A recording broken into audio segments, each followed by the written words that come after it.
భాగ్యనగర్ లో Mangalya shopping mall వారి ప్రారంభోత్సవాల జాతర సెప్టెంబర్ 29న శ్రీలీల గారిచే మణికొండ మర్రి చెట్టు నందు. భవిష్యత్తులో విద్యార్థులకు ఎటువంటి విద్య నేర్పించాల్సిన పరిస్థితుల్లో కొంత ఆలోచించండి. వాళ్ళు మీ విద్యార్థులు భగత్ సింగ్ గా ఉన్నా, ఛత్రపతి శివాజీ మహారాజ్ గా ఉన్నా, తాంత్యా తోపే గా ఉన్నా, సర్దార్ పటేల్ గా ఉన్నా, బాబాసాహెబ్ అంబేద్కర్ గా ఉన్నా, ఇలాంటి విద్యార్థులు కావాలో ఆలోచించండి. లేకుంటే కామ్రేడ్ పేరుతో నర్సరీలు కావన్నా, టెర్రరిస్ట్ కావన్నా ఒక్కసారి చూడండి.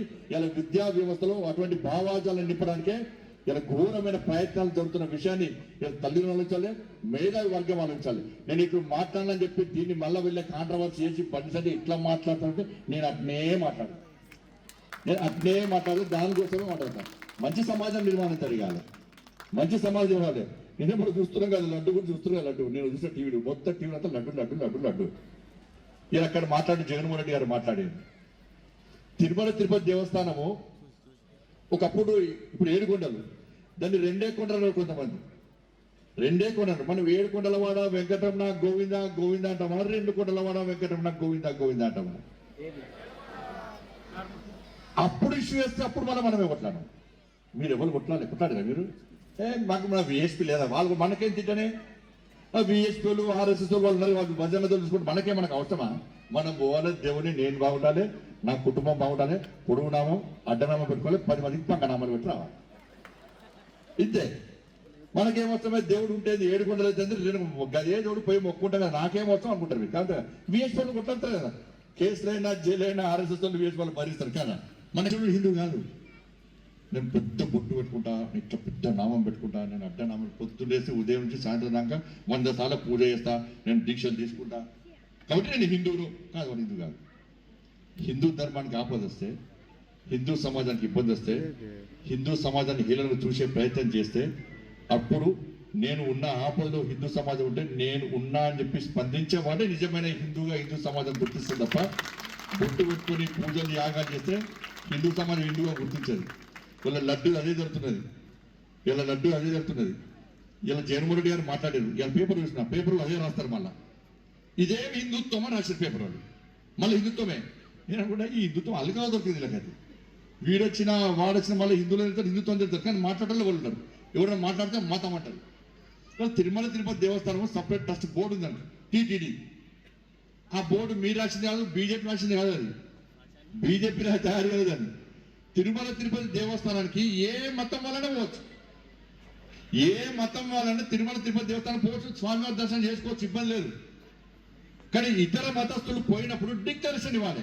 ఎస్, నేను క్రిస్టియన్, నేను ముస్లింను, కానీ అయినప్పుడు కూడా నేను స్వామివారి విశ్వాసం నమ్మకం ఉంది, అందుకే నేను స్వామివారి దర్శనానికి వస్తాను అని చెప్పి డిక్లరేషన్ ఇవ్వాలి. ఇప్పుడు జగన్మోహన్ రెడ్డి గారు ఏం మాట్లాడిందంటే, నేను డిక్లరేషన్ ఇవ్వడానికి ఇబ్బంది పడి వాళ్ళ అడిగి పోలేకపోయాడు.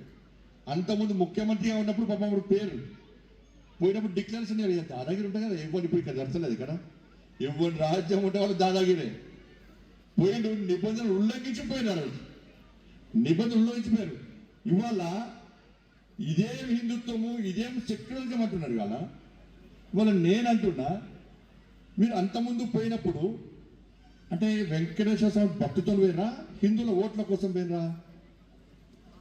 ఇలా ఈ వ్యవహారాలు చూస్తుంటే నిజంగా లడ్డు విషయంలో జరిగింది వాస్తవం అనిపిస్తుంది. వాళ్ళ ఆయన వ్యవహారాలు చూస్తుంటే లడ్డు విషయంలో జరిగింది వాస్తవం అనిపిస్తున్నది. నాది మానవత్వం రాసుకపోండి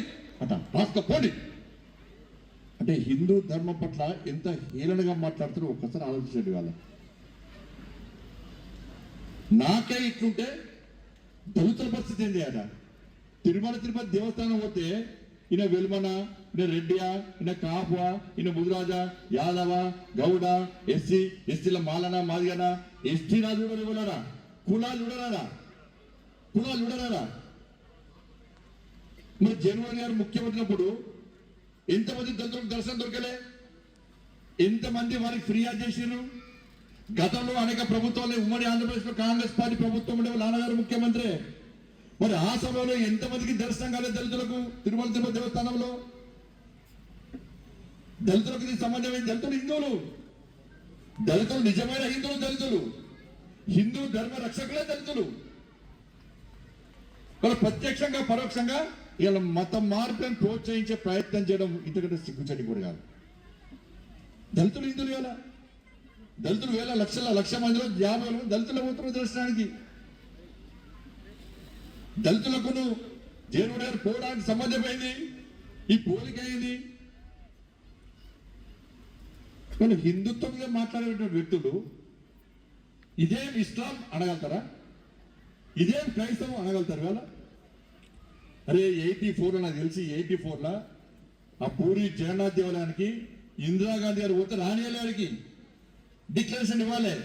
ఎందుకు రానియాలంటే నువ్వు పార్టీకి సంబంధించిన ఫిరోజ్ గాంధీని పెళ్లి చేసుకున్నావంటే రానియాలి. నేపాల్ కాఠ్మండుకు ఇదే రాహుల్ గాంధీ రాజీవ్ గాంధీ సోనియా గాంధీ ఉంటే సోనియా గాంధీ రానియాలి. ఎందుకు రానియాలి? క్రిస్టియన్ కాబట్టి రానియాలి. ఇప్పుడు జర్మనీ క్రిస్టియన్ చెప్పుకుంటున్నాడు, చెప్పు ఇబ్బంది లేదు. నువ్వు క్రిస్టియన్ చెప్పుకోవడానికి ఇబ్బంది ఏంది? డిక్లరేషన్ ఇవ్వడానికి ఇబ్బంది ఏంది? నీ పోవడానికి ఇబ్బంది ఏంది? ఫలితాల కోసం పనిచేసే పాఠశాలలు అయినప్పుడు కూడా ఫలితాలు వస్తాయి. మన ర్యాంకులను కొనుక్కోము.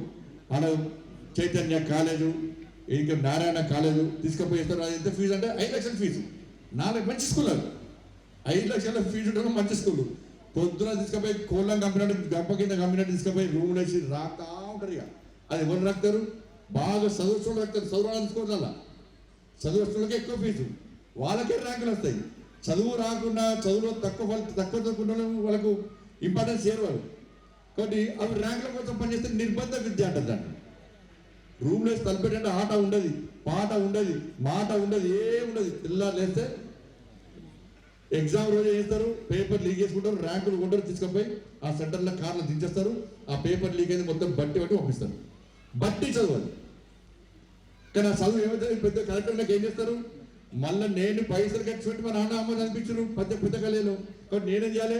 బాగా పైసలు సంపాదించుకోవాలి. నేను నా పిల్లలు కూడా అక్కడి కారపరుచుకోవాలని అనుకుంటాను. కానీ శిశుమందిలో చదువుకునేటువంటి విద్యార్థులు, కష్టపడి పనిచేసి చదువుకునే విద్యార్థులు, నేను కష్టపడి ఐఏఎస్ అయినా, ఐపీఎస్ అయినా, సాఫ్ట్వేర్ ఇంజనీర్ అయినా, డాక్టర్ అయినా, పొలిటీషియన్ అయినా కూడా నా శిశుమందిలో ధర్మం కోసం పనిచేయమన్న పాఠశాల విద్యా ఉపాధ్యాయులు నేర్పారు. ఈ దేశం కోసం పనిచేయమని చెప్పి పాఠశాలలు నేర్చుకున్నాను. కనీసం సమాజం కోసం పనిచేయాలి, దానికోసమే శిశుమందిలో మీరు చదువుకున్నారని చెప్పి నా ఉపాధ్యాయులు నేర్పారు. కాబట్టి నేను దానికోసం పనిచేస్తాను, కనీసం నా సమాజం గురించి ఆలోచిస్తా అని చెప్పి ఒక ఆలోచన వచ్చేటువంటి పాఠశాల శిశుమందిర పాఠశాల. భాగ్యనగర్ లో మంగళ్య షాపింగ్ మాల్ వారి ప్రారంభోత్సవాల జాతర సెప్టెంబర్ 27న సంయుక్త మీనంచే, Narsingi main road, HP petrol bunk పక్కన.